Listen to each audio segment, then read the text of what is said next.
आप सभी को जय हिंद। पिछला जो हमारा वीडियो था वो था विजयनगर साम्राज्य पार्ट 1 और उसमें हमने विजयनगर साम्राज्य से संबंधित राज व्यवस्था के ऊपर चर्चा किया था। ये जो वीडियो है ये है विजयनगर साम्राज्य पार्ट 2 और इसमें हम नगर व्यवस्था से संबंधित बातों पर चर्चा करेंगे।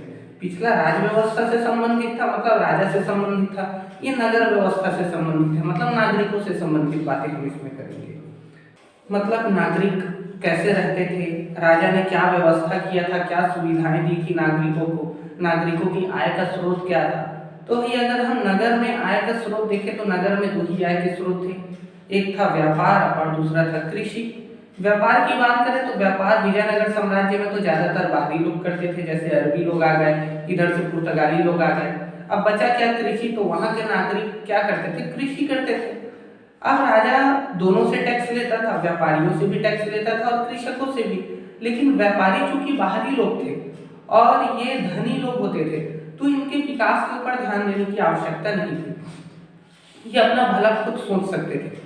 लेकिन अगर किसानों की बात करें तो किसान बाहरी नहीं है, वहीं के नागरिक हैं। और दूसरी बात ये गरीब भी है। तो राजा की प्राथमिक जिम्मेदारी होती थी कि इसको विभिन्न प्रकार की सुविधाएं दें। और किसानी में सुविधा क्या सबसे ज्यादा इंपॉर्टेंट होता है, वहां पर सिंचाई। अगर सिंचाई की सुविधा दे दे तो बाकी ये सारा काम अपने आप खुद कर लेंगे।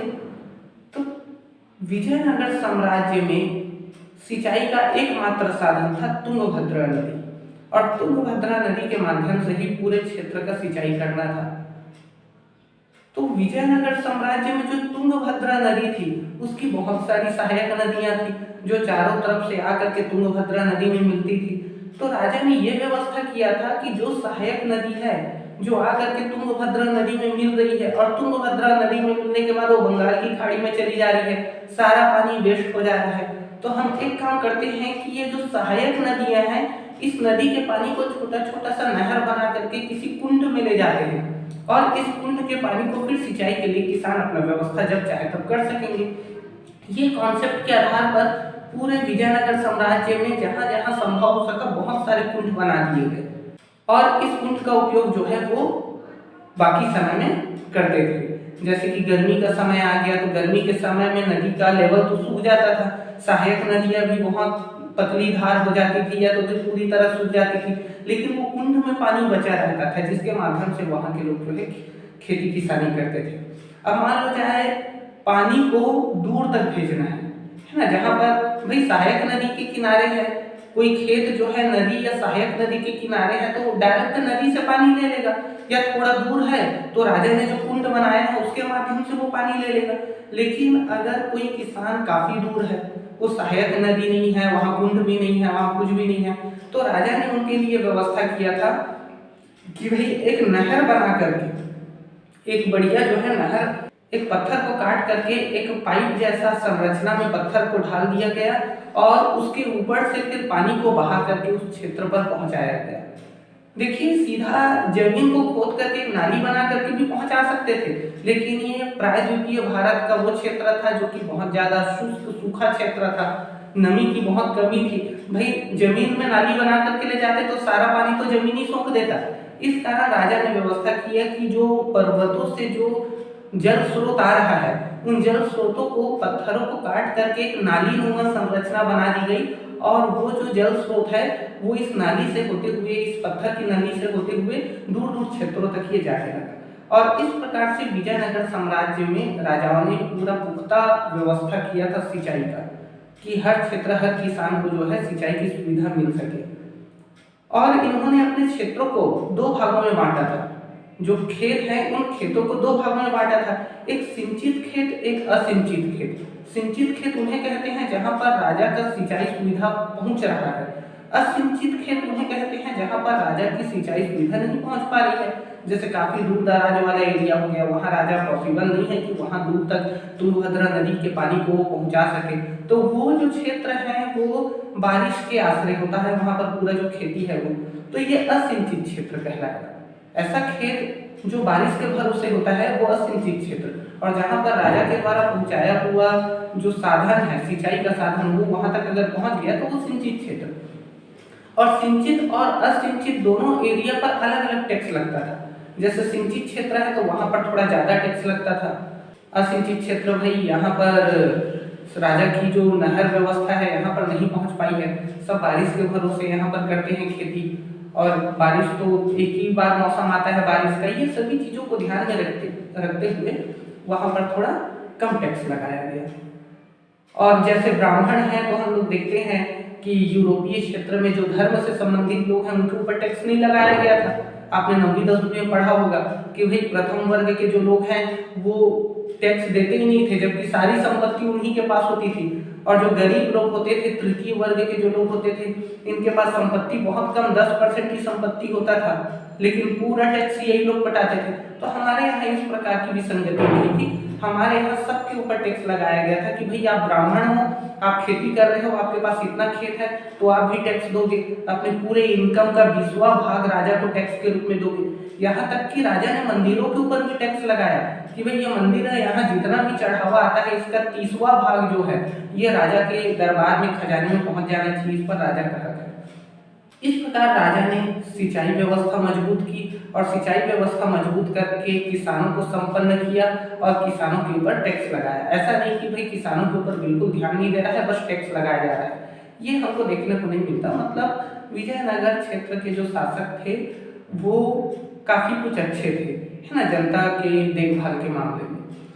अब हम दूसरे अपने टॉपिक पर आते हैं, तो दूसरा टॉपिक है सुरक्षा।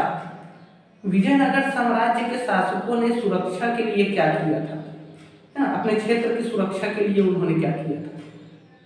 तो भाई एक फारस देश तरफ से ना, फारस की खाड़ी आप देखोगे वहां पे सऊदी अरेबिया तरफ, तो फारस देश तरफ से एक यात्री आया था अब्दुल रज्जाक। वो विजयनगर साम्राज्य में आकर के यहाँ की सुरक्षा व्यवस्था को देख करके काफी प्रभावित हुआ और अपनी डायरी में वो लिखता है कि भाई विजयनगर साम्राज्य के राजा ने सुरक्षा, जो यहाँ के महाराज हैं, उन्होंने सुरक्षा व्यवस्था का काफी पुख्ता इंतजाम किया है। तो देखिए किस प्रकार से इंतजाम किया था विजयनगर साम्राज्य के शासकों ने। विजयनगर साम्राज्य के जो शासक थे वो अपने पूरे बाहरी सीमाओं को, जहां तक उसकी सीमा है, तो वहां चारों तरफ पहाड़ी वाला क्षेत्र था, तो पहाड़ियों के बीच में जो गैपिंग वाला इलाका था ना, उसको भी पत्थर वत्थर रख करके पूरा उसको भर दिए थे। मतलब एक काम चलाओ दीवार जैसा बना दिया था। कहीं पर पर्वत होता था, कहीं और पर्वत होता था, चारों तरफ पर्वत थे और पर्वतों के बीच में जो गैपिंग था उसको भी विजयनगर के जो शासक है वो पत्थर वत्थर रख करके पूरा भर दिए थे। मतलब एक प्राकृतिक किला जैसा, किला दुर्ग, मतलब एक ऐसा दीवार होता है बड़ा सा जो सुरक्षा की दृष्टि से बनाया जाता है, उस दीवार को किला या दुर्ग कहते हैं। तो चारों तरफ जो पर्वत थे उन पर्वतों के बीच में जो गैपिंग होता था उस गैपिंग को भी पत्थर वगैरह डाल करके एक के ऊपर एक ऐसा पत्थर रख करके ये जो है सुरक्षित कर दिया अपने एरिया को। ये पहला एक सुरक्षा घेरा बनाया। अब पहला सुरक्षा घेरा के अंदर पूरा उसका क्षेत्र आ गया, जंगल वंगल सब आ गए। अब जैसे अंदर हम लोग आते हैं तो जहां से किसानों का खेत चालू होता है वहां से फिर एक दूसरा किला बनाना चालू किया, दूसरा मजबूत दीवार बनाना चालू किया। और वो दूसरा जो मजबूत दीवार है वो पूरा किसानों के खेतों को सुरक्षित करने के लिए बनाया गया था।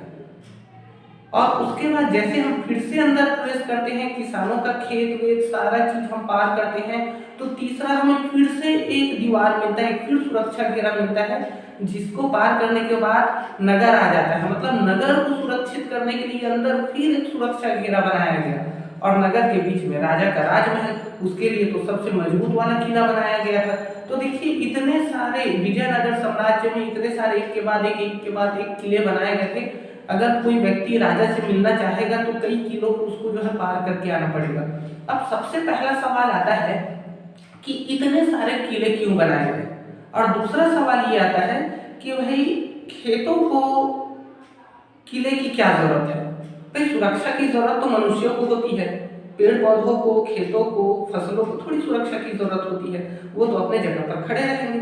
तो देखिए इतने सारे सुरक्षा घेरे बनाने का ये महत्व था कि कोई भी बड़ी से बड़ी सेना अगर बाहर से आ रही है या कोई जानवरों का दल आ रहा है तो वो डायरेक्ट विजयनगर साम्राज्य में इंटर ना कर सके, उसको थोड़ा समय लगे पहले सुरक्षा घेरे को तोड़ने के लिए, तब तक ये लोग क्या हो जाएंगे, इधर अलर्ट हो जाएंगे। और दूसरा देखिए क्या है कि खेतों को, दूसरा जो हमने सवाल पूछा कि भाई खेतों को क्यों सुरक्षा घेरे में रखा गया, तो जब भी कोई भी बाहरी आदमी आक्रमण करने के लिए आता था विजयनगर साम्राज्य में, तो ऐसा नहीं आता था कि भाई अरे कृष्णदेवराय चल निकल मैं तेरे को मारूंगा, ये नहीं होता था, है ना। भाई कितनों भी पावरफुल आदमी रहे, वो डायरेक्ट टकराएगा नहीं कभी भी किसी भी राजा से। वो उसकी इच्छा होगी कि भाई वो सामने से ही हार मान जाए, क्योंकि कितनों भी पावरफुल राजा रहो, अगर युद्ध होगा तो सैनिक दोनों तरफ के मरेंगे। तो आक्रमणकारी करते क्या थे कि उस पूरे क्षेत्र को चारों तरफ से घेर लेते थे, और घेरने के बाद राजा भी अपनी जनता की जान बचाने के लिए सभी किलों के दरवाजों को बंद करा देता था। अब अंदर राजा लॉक हो जाता था, और बाहर में चारों तरफ लोग जो है आक्रमणकारी उसको घेरे रहते थे कि कब तक नहीं निकलेगा, जब निकलेगा तब मारेंगे उसको, ऐसे करके। और 2 महीना 3 महीना बीत जाता था, वो अंदर नहीं रहते थे, तो भाई सारा फसल तो तुम्हारा बाहर खड़ा है, जानवरों का चारा बाहर है, नदी बाहर है, नहर बाहर है, पूरे संसाधन बाहर है। बिना संसाधन के किले के अंदर में कब तक के रहोगे। तो फाइनली जो राजा है वो सरेंडर कर देता था ना, भूख से जब उसकी जनता मरने लगती थी तो वो किले से बाहर आकर के कि सर हम सरेंडर करते हैं, वो सरेंडर कर देता था। और आक्रमणकारी बिना लड़े, बिना एक भी सैनिक गंवाए वो जीत जाता था। तो ये उस समय की रणनीति होती थी आक्रमण करने की। तो इस कारण विजयनगर साम्राज्य के जो राजा थे उसने अपने खेतों को भी अपने सुरक्षा घेरे के अंदर ले लिया था कि भाई अगर कोई भी आक्रमणकारी हमारे ऊपर आक्रमण करता है, घेरा लगाता है, तो हमारे सारे संसाधन हमारे पास ही, हमारे अंदर ही हो। तो ये व्यवस्था विजयनगर साम्राज्य की व्यवस्था शासकों ने की थी, और ये बिल्कुल दूर की सोच वो रखते थे कि भाई कल के समय ये अगर हो जाता है तो हमें ये तैयारी करके रखनी है। ये काफी कुछ विजयनगर साम्राज्य के शासकों की दूरदर्शिता को दर्शाता है, जो कि बहुत अच्छी बात है। तीसरा टॉपिक है भाई हमारा शहरी केंद्र, है ना, नगर व्यवस्था जो हम देख रहे हैं, इस पे हमारा तीसरा टॉपिक आता है शहरी केंद्र। कि भाई शहरी केंद्र कहाँ पर था, मतलब कहाँ पर रिहायशी एरिया कौन सा था, पॉश इलाका कौन सा था, अमीर लोग कहाँ रहते थे, मध्यम वर्ग के लोग कहाँ रहते थे, गरीब लोग कहाँ रहते थे। तो विजयनगर साम्राज्य का ये जो उत्तर पूर्वी इलाका है, यहाँ पर चीनी मिट्टी के बर्तन मिले हैं खुदाई में। तो इतिहासकार ये मानते हैं कि यहीं पर अमीर लोग रहते थे। हाँ, क्योंकि भाई जो गरीब व्यक्ति है वो मिट्टी के बर्तन में खाना खाएगा, मिट्टी के बर्तनों का यूज करेगा। वही चीनी मिट्टी का यूज तो अमीर लोग ही करते थे ना उस समय में। तो ये जो इलाका है इसको रिहायशी इलाका, पॉश इलाका माना इतिहासकारों ने। और जो गरीब एरिया है उसका कहीं पर ज्यादा कुछ साक्ष्य हमें मिलता नहीं है। एक पुर्तगाली यात्री है ना, बरबोसा नाम का, बरबोसा एक पुर्तगाली यात्री, जो बताता है अपनी डायरी में, वो लिखा है कि ये जो गरीब लोग हैं ये छप्पर वाले घर में रहते हैं, कहीं कहीं पर बस्ती बना करके या सड़क के किनारे किनारे वाले क्षेत्र में ये छप्पर वाले घर में रहते हैं। लेकिन इनके घर भले छप्पर के होते थे लेकिन मजबूत होते थे। बस इतनी जानकारी जो है हमें मध्यम या गरीब वर्ग के परिवार की मिलती है। लेकिन अगर हम रिहायशी इलाके की बात करें तो विजयनगर साम्राज्य का उत्तर पूर्वी वाला जो क्षेत्र है यहाँ पर अमीर लोग रहते थे। राजकीय केंद्र क्या था, अब ये हमारा अगला टॉपिक आता है कि भाई राजकीय केंद्र क्या था, मतलब राजा कहाँ रहता था, पूरा राजधानी कहाँ पर था, सब अधिकारी लोग कहाँ पर रहते थे, ये राजकाज कहाँ पर होता था। तो ये राजकीय केंद्र था विजयनगर साम्राज्य का दक्षिण पश्चिम वाला जो एरिया है, ये राजा का केंद्र, राजकीय केंद्र हुआ करता था। इसके पीछे कारण क्या है, क्योंकि यहाँ पर बहुत सारे मंदिर थे, और बहुत सारे मंदिर थे, इस कारण राजा भी अपना घर वगैरह सारा ऑफिस वगैरह यही बना लिया था। इसके पीछे कारण क्या है, पिछले वीडियो में मैं बता चुका हूँ कि राजाओं के बीच में एक देवीय राजा का कॉन्सेप्ट आया था। राजा कितनों भी अच्छा काम क्यों ना करे, जनता उसका कोई ना कोई नुस्ख निकाल लेती थी, अरे राजा अच्छा नहीं है, बुरा है, ये है वो, कई प्रकार की बातें वो करती थी। लेकिन अगर राजा अपने आप को ईश्वर से संबंधित बताए कि भाई मुझे ईश्वर ने भेजा है, मैं ईश्वर की संतान हूँ, मैं आपकी सेवा करने के लिए आया हूँ, तो राजा कुछ भी गलती करे, जनता का अपने राजा के प्रति बड़ा अलग भाव रहता था। है राजा, जनता राजा को अपना भगवान मानती थी। तो ये कॉन्सेप्ट था देवीय राजा का, और उस समय के जो राजा होते थे वो अपने आप को देवताओं से संबंधित बताना चाहते थे। इस कारण विजयनगर साम्राज्य का भी जो राजा था वो अपना राजमहल, सारा राजकाज मंदिरों के आसपास जहाँ पर मंदिर है वहीं पर कराता था, ताकि हर क्षेत्र में वो अपने आप को देवताओं से संबंधित करके बता सके। अब देखिए ये जो हमारा दक्षिण पश्चिम वाला इलाका है, यहाँ पर बहुत सारे बड़े बड़े भवन मिले हैं। अब राजा का भवन कौन सा है, इसके ऊपर हमें कोई साक्ष्य यहाँ पर मिला नहीं है कि हाँ भाई यही राजा का भवन है।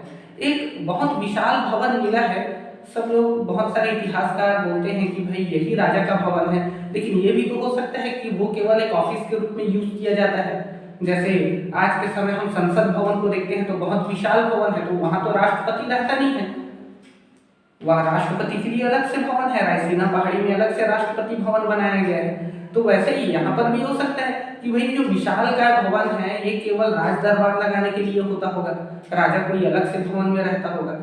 तो बहुत सारे विशालकाय भवन है, लेकिन राजा का कौन सा भवन है इसके ऊपर अभी भी मतभेद है।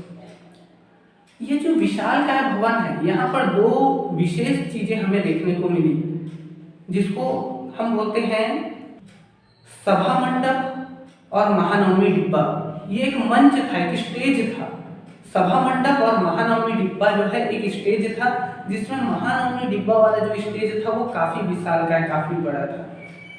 अब भाई इसका यूज क्या होता था, तो इसके ऊपर इतिहासकारों का कुछ इस प्रकार से कहना है कि भाई देखिए नाम से थोड़ा कॉन्सेप्ट क्लियर होता है कि महानवमी डिब्बा, महानवमी डिब्बा जैसे हमारे यहाँ नवमी शब्द का उपयोग किया गया है, तो जैसे हमारे यहाँ नवरात्र होता है 9 दिन का, तो यहाँ पर भी क्या है देवी पूजा वगैरह, नवरात्रि के समय देवी पूजा वगैरह होता रहा होगा, पूजा पाठ के लिए इस क्षेत्र को, इस स्थल को बनाया गया होगा।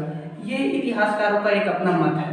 साथ में इतिहासकारों ने यह भी कहा कि यहाँ पर सैनिक लोग अपना परेड करते थे, जिसको सभी जनता देखती थी कि हाँ भाई सैनिक परेड कर रहे हैं। यहाँ राजा बैठ करके जनता से बात करती थी, जैसे कोई नया सूचना जनता को देनी है डायरेक्ट राजा को, या तो फिर कोई नया टैक्स लगाना है राजा को, तो यहाँ महानवमी डिब्बे के ऊपर बैठ करके राजा जो है सभी से बात करती थी। क्योंकि महानवमी डिब्बा बहुत विशालकाय बना था, है ना, 11,000 स्क्वायर फीट इसका पूरा एरिया था और जमीन से लगभग 40 फीट की ऊंचाई पर इसको बनाया गया था, ताकि बहुत दूर दूर तक जनता आसानी से स्टेज में क्या चल रहा है इसको देख सके। महानवमी डिब्बा के चारों तरफ पत्थर को काट करके गड्ढे बनाए गए थे, ताकि उसमें हम खंबा वगैरह फंसा सके पंडाल लगाने के लिए। महानवमी डिब्बा के चारों तरफ, चारों कोनों में हमको गड्ढे मिलते हैं। तो इतिहासकारों का कहना है कि शायद ये जो गड्ढे हैं ये खंभा को फंसाने के लिए लगाया गया होगा, ताकि हम इसके अंदर खंभा गाड़ दें और ऊपर जो है पंडाल लगा सके। तो ये एक महानवमी डिब्बा आप ध्यान रखिए, एग्जाम में पूछ सकता है। महानवमी डिब्बा के ऊपर आपको एक पैराग्राफ लिखने के लिए आ सकता है। अब हम देखते हैं अन्य भवन, और कौन कौन से अन्य भवन थे। महानवमी डिब्बा, बड़े बड़े विशालकाय भवन, राजभवन के अलावा वहाँ पर और इम्पोर्टेंट जो भवन थे वो कौन कौन से थे। तो पहला आता है कमल भवन या लोटस। तो पहला आता है कमल महल या लोटस पैलेस या लोटस महल भी जिसको बोलते हैं, है ना। इसका जो आकृति है वो कमल के समान है, इस कारण जो अंग्रेज अधिकारी आए उन्होंने इसको लोटस महल का नाम दिया। ये बहुत ही सुंदर भवन है, लेकिन इसका यूज क्या होता था उस समय, इसको लेकर भी इतिहासकार में मतभेद है।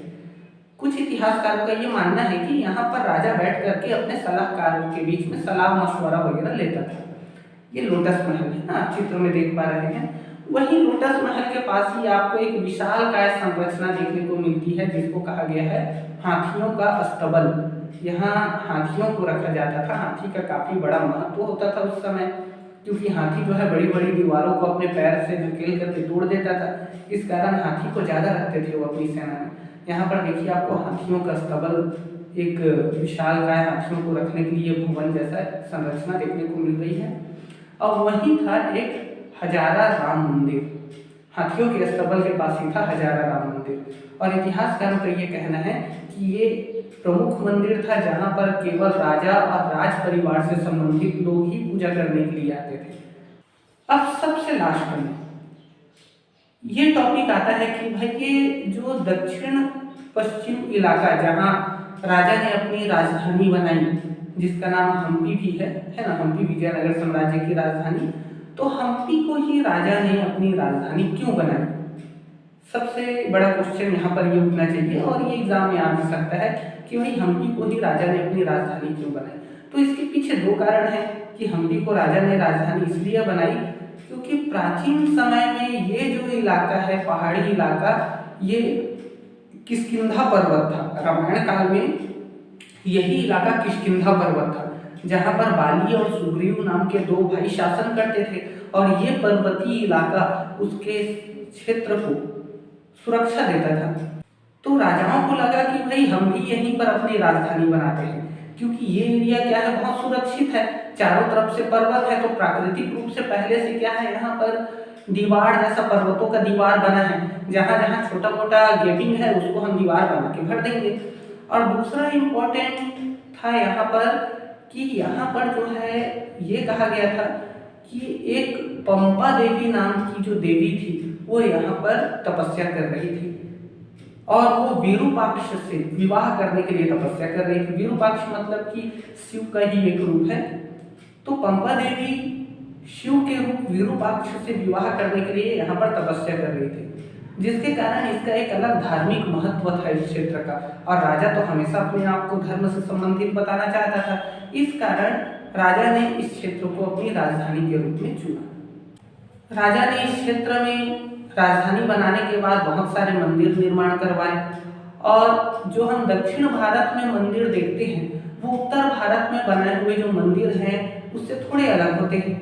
आप चले जाइए उत्तर भारत में तो वहां पर मंदिर थोड़े अलग होंगे, है ना। आप दक्षिण भारत में जाएंगे तो वहां पर मंदिर थोड़े अलग होंगे। यहाँ पर मंदिर छोटा होता है दक्षिण भारत में और उसका गेट बहुत बड़ा होता है, एक बड़ा सा एरिया होता है, उस बड़े से एरिया को चारों तरफ दीवारों से घेर दिया जाता है और जो उस दीवार के अंदर प्रवेश करने का जो मेन गेट होता है वो बहुत विशालकाय होता है। राजा उसके ऊपर खूब धन खर्च करता है, जितना बड़ा हो सकता है बनाओ बोलता है, क्योंकि जितना बड़ा गेट बनेगा उतना बड़ा राजा, उतना अमीर राजा इमेज बनेगा ना भाई राजा का।